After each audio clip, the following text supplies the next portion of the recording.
اینا شام 11 بجے لاہور سے ملتان، ملتان سے راجن پور ٹائم کے لیے آپ کو مطلع کیا جاتا ہے۔ پلیز آ کے کنفرمیشن پیپر سائن کر لیں۔ ٹریولنگ کمپنیوں کے لیے مختص ریسٹ روم میں موجود اسپیکر سے آواز آئی۔ اینا جو کہ ایک ٹریولنگ کمپنی میں بس ویٹرس کے طور پر کام کرتی تھی، اس طرح کی کالز اس کی زندگی کا حصہ تھی۔ ایسی زندگی جو چلتی کم تھی، بس کے پہیوں کے ساتھ بھاگتی زیادہ تھی، اور اس بھاگ دوڑ میں اینا اپنوں سے دور ان کی مفلسی کو دور کرنے کی کوشش میں ہلکان تھی۔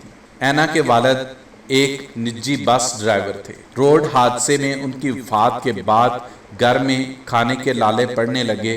جمع پونجی جو پہلے ہی قلیل تھی، مہنگائی کے آسمان کی اونچائیوں پر اڑتے پرندے کی مانند تھی جو آنکھ جھپکی تو نظروں سے اوجھل۔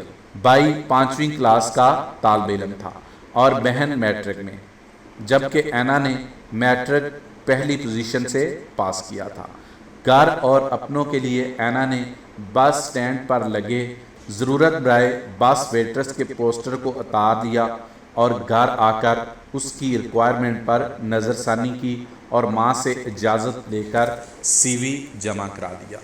جلد ہی 2 سال ایگریمنٹ لے کر اینا کو اپوائنٹمنٹ لیٹر دے دیا گیا۔ اینا کے لیے یہ روٹین بہت مشکل ثابت ہوئی، جس میں چھٹی نہ ہونے کے برابر اور بعض اوقات ایمرجنسی میں ایکسٹرا ڈیوٹی بھی۔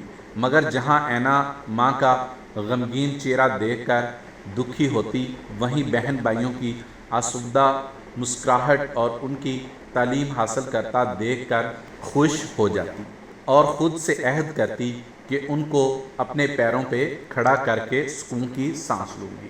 اس کی یہ جاب کرتے ہوئے 2.5 سال ہونے کو آئے تھے، مگر سکون کی سانس شاید بس ویٹرس کے لیے ایک خواب ہی ہو، کیونکہ مجبوری کی حالت میں گھر سے نکلی یہ بیٹیاں اکثر گھر کی کمائی کا واحد ذریعہ ہوتی ہیں۔ مگر کمپنی کی ریکوائرمنٹ پر میک اپ کر کے یہ جب اے سی ویل فرنشڈ بس میں مسافروں کو پانی یا کھانے کی چیز مہیا کرتی ہیں تو بھوکے ندیدوں کی طرح اکثر مرد نظریں ہٹانا بھول جاتے ہیں۔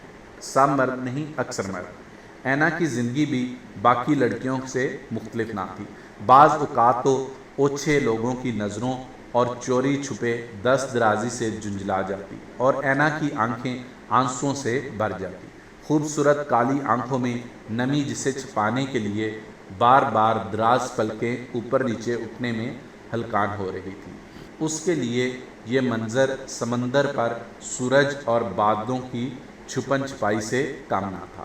ایک ٹک دیکھے جانے سے گھبرا کر وہ سمندر سی گہرائی رکھنے والی آنکھیں علی حسن کی طرف اٹھیں، جن میں شکوہ ہی شکوہ تھا، مجبوری کا شکوہ، کم ظرفی کا شکوہ۔ علی حسن نے سٹ پٹا کر نظریں دوسری طرف پھیر لی، مگر جو نظریں دل میں اتر جائیں ان سے نظریں چرانا ناممکن ہوتا ہے۔ علی حسن کے ساتھ بھی ایسا ہی ہوا۔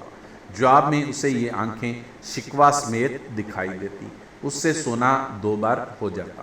دن میں بھی وہ آنکھیں اس کے اعصاب پر سوار رہیں۔ عجیب بات یہ ہے کہ اسے اس چہرہ کے باقی نقوش بالکل بھی یاد نہیں تھے۔ علی خان سعودی عرب میں ایک کمپنی میں کام کرنے والا ملازم تھا۔ سعودیہ سے لاہور ایئرپورٹ پر اترنے سے پہلے تک علی حسن نے امی اور چھوٹے بھائی کو سرپرائز کے چکر میں نہ بتایا اور ملتان کے لیے بس پکڑ لی۔ خود قسم پرسی کی حالت میں زندگی گزارتے ہوئے ڈگری کے باوجود نوکری کے لیے مارے مارے پھرتے ہوئے قسمت مہربان ہوئی اور اس کمپنی میں اپلائی کیا، جو اپروو ہونے کے بعد ادھار لے کر ٹکٹ وغیرہ کا خرچہ پورا کیا اور سعودیہ 4 سے 5 ماہ ادھار چکانے اور گھر کی ضروری مرمت کرنے میں لگے، اور اب 2 سال چھٹی پہ گھر واپس آ رہا تھا۔ آخر کار دل کے ہاتھوں مجبور ہو کے علی حسن نے ان کالی آنکھوں کو ڈھونڈنے کی ٹھانی، مگر نہ نام معلوم نہ ہی گھر کا پتہ۔ وہ چکرا کے رہ گیا۔ کیا بات ہے بیٹا، جب سے آئے ہو کھوئے کھوئے رہتے ہو، امی نے سر میں مالش کرتے ہوئے پیار سے کہا۔ نہیں امی، بس تھوڑی سی تھکاوٹ ہے۔ امی، یہ تھکاوٹ نہیں، عشق کی پہلی سیڑھی ہے، محمد علی نے چہکتے ہوئے جواب دیا، جو علی حسن کی ڈائری ہاتھ میں پکڑے مسکرا رہا تھا۔ کیا بدتمیزی ہے، یہ کون سا طریقہ ہے؟ تمہیں پتا ہے کہ کسی کی ڈائری بغیر اجازت نہیں پڑھتے۔ علی حسن نے غصے سے ڈائری چھین لی۔ وہ بھائی، میں تو کچھ ڈھونڈ رہا تھا، آگے آپ کی ڈائری رکھی تھی جو گر گئی اور صفحہ کھل گیا۔ میں نے آپ کی تصویر سے اجازت لی اور پڑھ لی۔ بیٹا، اگر ایسی کوئی بات ہے تو مجھے بتانا تھا، میں خود جاتی رشتہ لینے کے لیے۔ اور وہ امی میں بکریوں کی طرح میں بند کریں، کیونکہ آپ کی بکری میرا مطلب ہے ہونے والی بابی کو ڈھونڈنے میں آپ کی مدد کر سکتا ہوں۔ وہ کیسے؟ وہ ایسے کہ میرے دوست کا بھائی بس ٹرمینل پر کام کرتا ہے، اس سے آپ کی فلائٹ والے دن کی معلومات لے لیتے ہیں۔ علی حسن کی خوشی کی انتہا نہ رہی۔ مشکل سے ہی صحیح، پر بھائی یہ لو، آپ کا کام ہو گیا۔ محمد علی نے ایک سکرین شاٹ علی حسن کے آگے کرتے ہوئے کہا، کیا سچ میں؟ دکھا تو۔ نہیں، پہلے ٹریٹ دینے کا وعدہ کریں۔ اچھا ٹھیک ہے ندیدے۔ علی حسن نے اچک کر فون لے لیا اور وہ میسج اپنے نمبر پر سینڈ کر دیا۔ خوش قسمتی کہیں یا کیا کہیں کہ پتہ اس کا ملتان کا تھا۔ ایک دن دونوں بھائی جا کر گھر کی لوکیشن دیکھ آئے اور محمد علی نے اینا کے بھائی سے دوستی کر لی اور چپکے سے تمام ڈیٹا اکٹھا کر لیا۔ اس فلائٹ سے ٹھیک 20 دن بعد علی اور محمد اپنی امی کو لے کر اینا کے گھر چلے گئے۔ اینا اس دن گھر پر تھی۔ امی کو اینا کے گھر کی سادگی بہت پسند آئی اور علی کو تو ویسے ہی اینا پسند تھی۔ جو ہی امی نے رشتے کی بات کی، بڑے سلیقے اور مناسب الفاظ سے اینا نے جواب دیا، معاف کیجیے گا آنٹی، مجھے بولنا نہیں چاہیے، لیکن ہم کچھ نہیں چھپائیں گے۔ میری بہن اور بھائی کی پڑھائی اور گھر کا خرچہ میری تنخواہ سے چلتا ہے، میں ابھی شادی نہیں کر سکتی۔ یہ بات کرتے ہوئے اینا کی آنکھیں نم ہو گئیں، مگر اینا کی بات مکمل ہونے سے پہلے ایک سوالیہ جملہ اس کی سماعت سے ٹکرایا۔ اینا، کیا تم مجھ سے شادی کرو گی؟